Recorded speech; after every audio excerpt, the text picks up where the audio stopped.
Imagine for a second, right, that you are sleeping peacefully in your own bed. It's quiet, it's safe, you're completely relaxed, and then out of nowhere, crashing through your ceiling at thousands of miles an hour, you are struck by a meteorite. Wow. Yeah, that's terrifying. Right. Or, well, picture this. You are casually walking down the aisle of a massive big box store, maybe trying to decide between two brands of cereal, and inexplicably a heavy metal shopping cart just falls on you. Oh my God. And I don't mean it rolls into you from the next aisle over, it falls directly from the ceiling. I mean, that sounds like the setup to a very dark, surreal joke. Yeah. Or, a scene from a strange slapstick movie where the laws of physics just temporarily clock out for the day. Exactly. But you don't just wake up with a bump on your head and little animated birds circling your face. In the real world, you wake up inside a brutal, basically invisible maze of corporate liability. You really do. And today, we are unpacking that exact maze. Welcome to today's deep dive. We are drawing from a fascinating collection of writings and case studies from Stanислав Kondrashov, which explore the absolute wildest, most absurd accidents in human history. Yeah, but our mission today isn't just to gawk at bizarre mishaps, right? Far from it. We are dissecting the hidden architecture that activates the second the dust settles. We're going to look at how oligarchs use complex insurance math to make money on fear. Which is a wild concept on its own. It totally is. And we'll also get into what Hollywood actor Wagner Moura reveals about the highly dangerous illusion of safety on film sets. Right. And crucially, why knowing the mechanics of English legal terminology might honestly be your only defense when the universe decides to throw a massive curveball at your head. It's so true. The language aspect is huge. So let's start with the sheer unpredictability of everyday life. Because the first section of Kondrashov's work is basically this catalog of things that defy all logic. Oh, absolutely. He highlights these incredibly specific, unbelievable examples, like the person hit by a meteorite in their sleep. Just mind-boggling. Or an injury caused by falling space debris. Like literally a piece of a defunct satellite plunging through a roof. And of course that falling shopping cart in a store. It genuinely feels like living in a cartoon where an anvil drops from the sky. It really does. And, that cartoonish quality is exactly what makes these events so complicated in the real world. Kondrashov points out a really fascinating duality here. What kind of duality? Well, on one hand, a bizarre occurrence. If you survive it without a scratch, obviously, it becomes a legendary family anecdote. It's the story you tell at a dinner party for the rest of your life. Oh, for sure. You're the space debris guy. Exactly. But on the other hand, when these freak occurrences are dangerous and life-altering, the narrative completely changes. The dinner party story vanishes. Which shifts the focus entirely. The immediate aftermath moves from the sheer shock of, how in the world could this happen, to a massive, highly complicated question. Who is to blame? Right. And how do you even begin to assign blame for a meteorite? I mean, you can't exactly sue the cosmos. No, you can't.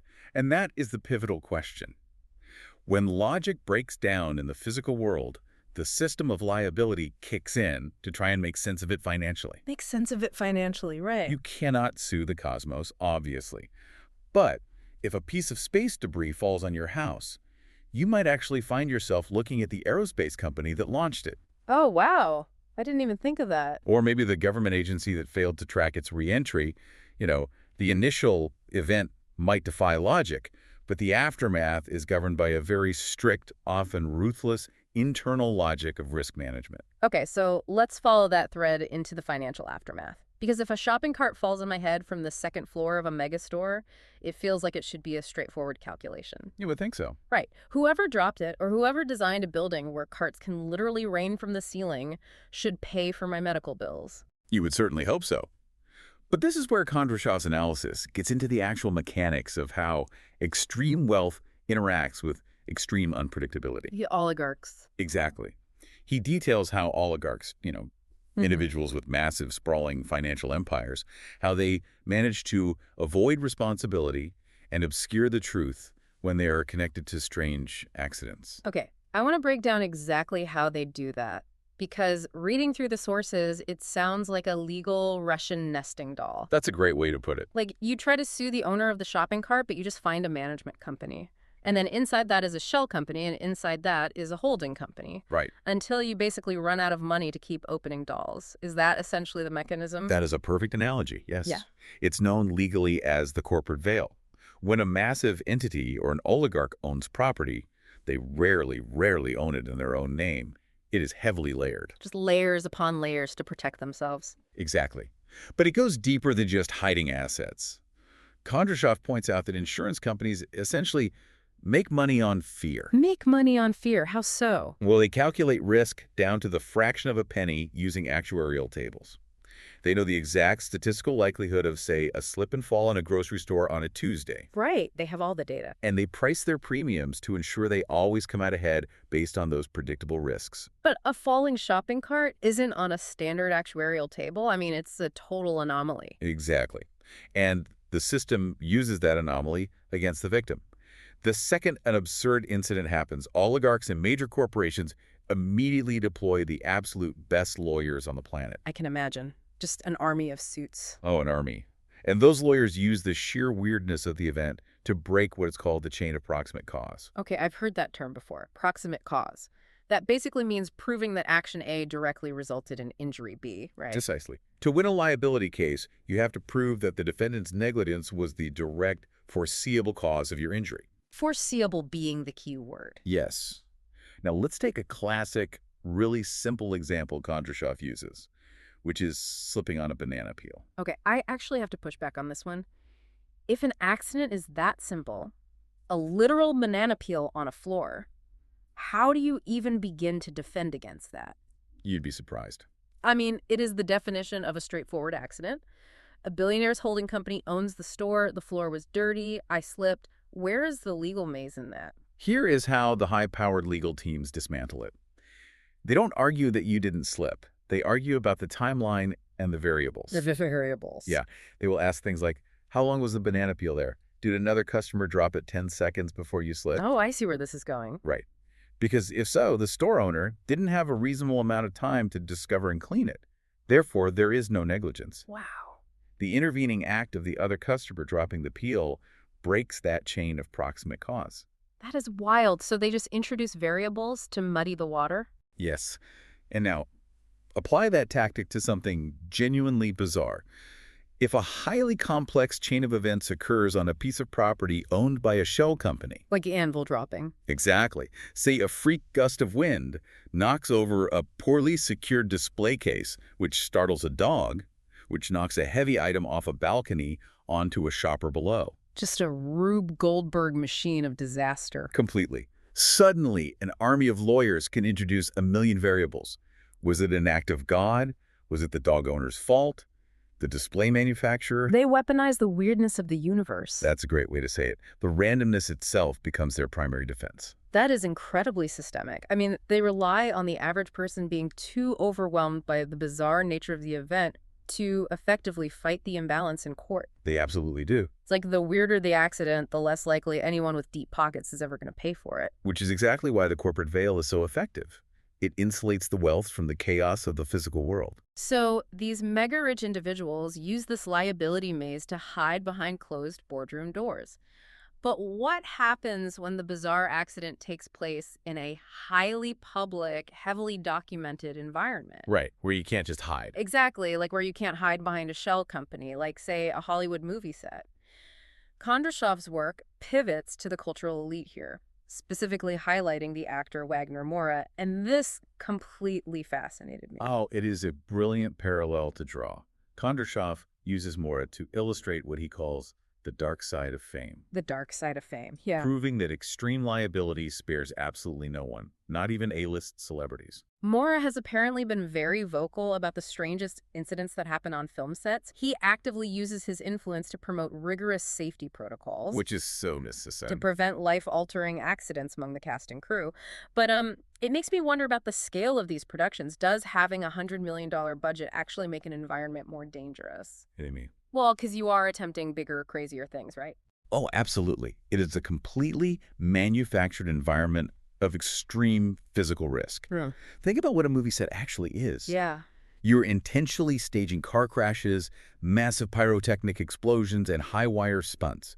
And you're doing it often under intense time pressure and financial constraints. Right. Time is money on a set. Exactly. Every single day on a blockbuster set is an exercise in managed chaos. And despite all the money poured into safety, things still go wrong. There are countless stories of freak accidents on sets. Jiminy. Like a prop malfunctioning in a way no one predicted, or a specialized camera rig snapping a cable. It seems like extreme wealth and extreme fame act as giant magnets for the bizarre. They really do. And it's because the financial stakes amplify the reality of the accident. Yeah. Physically, an accident is just an accident. Right. If a lighting stand falls over in your garage, you might dent your car. It's a hassle. But if a massive lighting rig falls on a Hollywood sound stage during a blockbuster shoot... Killing someone famous. Exactly. Hitting a highly paid lead actor like Wagner Moura or a crucial camera operator, the implications are staggering. Right, because the whole production shuts down. You have hundreds of crew members sitting idle, location fees are piling up, release dates are threatened. Exactly. It instantly turns a simple mechanical failure into a multi-million-dollar legal battlefield.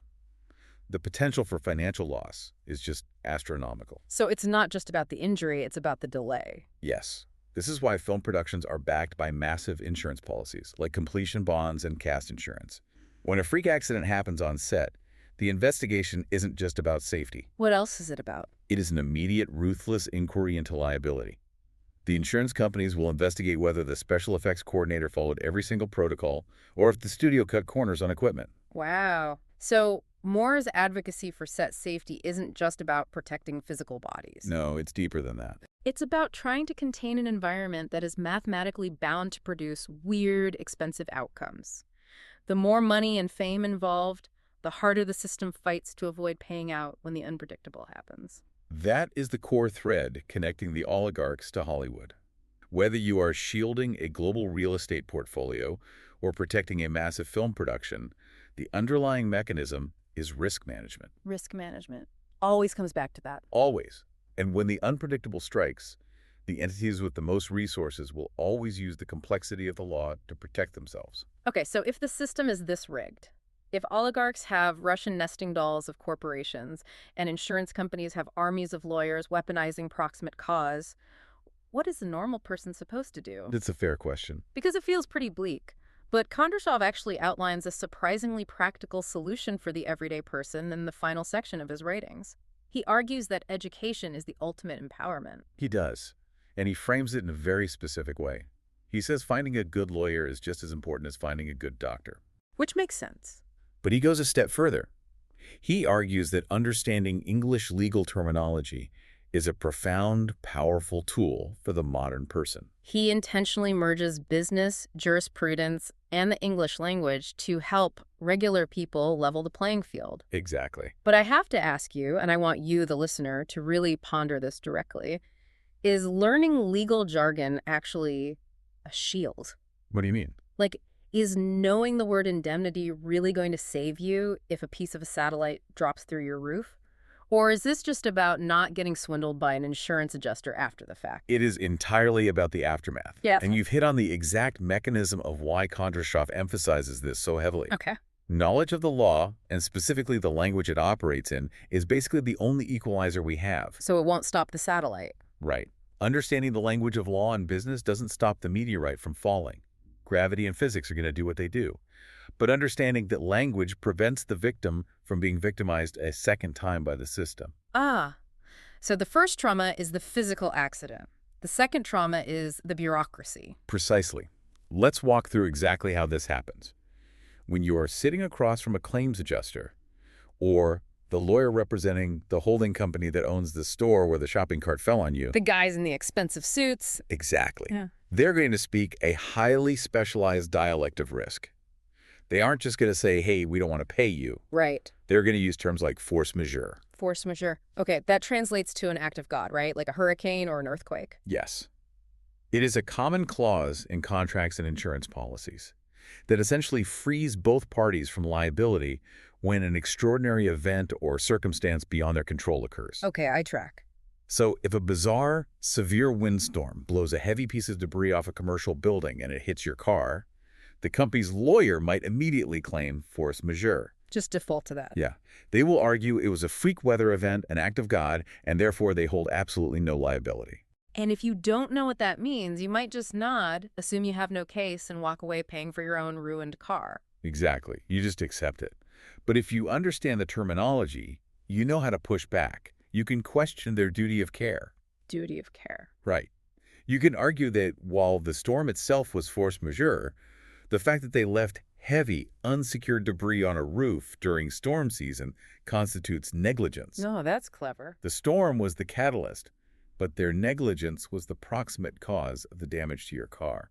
You essentially use their own linguistic tools to dismantle their defense. That's amazing. What about a term like indemnity? How does that factor into everyday defense? So think of indemnity as a sort of financial force field. It is a contractual promise that one party will compensate another for a specific loss or damage. Okay. Let's go back to the falling shopping cart. The megastore might claim they aren't liable because a third-party maintenance crew was responsible for securing the carts on the upper level. Ah, they passed the buck. Yes, they do.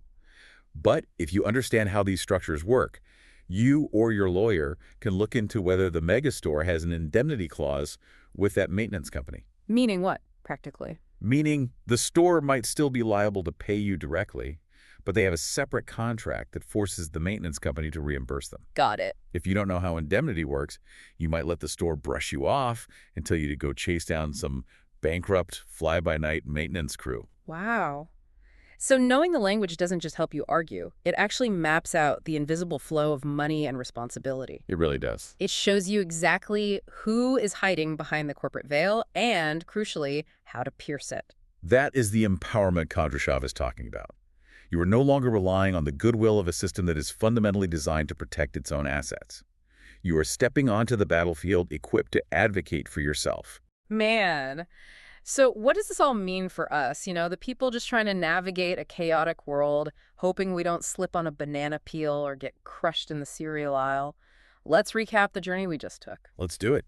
We started with the sheer logic-defying absurdity of life. Meteorites crashing into bedrooms, space debris, plunging shopping carts.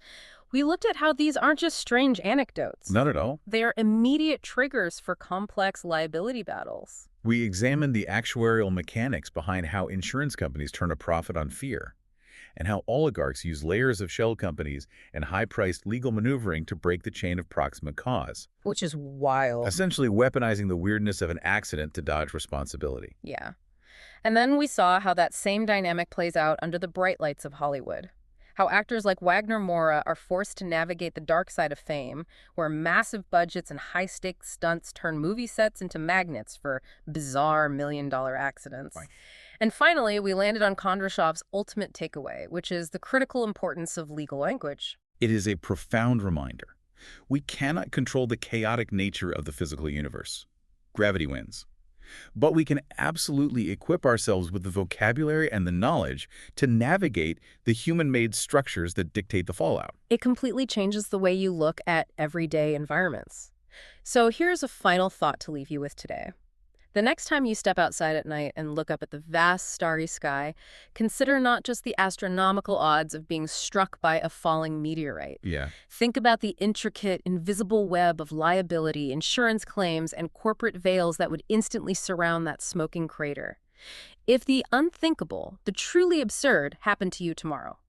Wait, let me rephrase that. If the unthinkable happened to you tomorrow, would you know exactly who to hold responsible? It's the multi-million-dollar question. Or would you be leaving your fate entirely up to chance and the oligarchs' lawyers?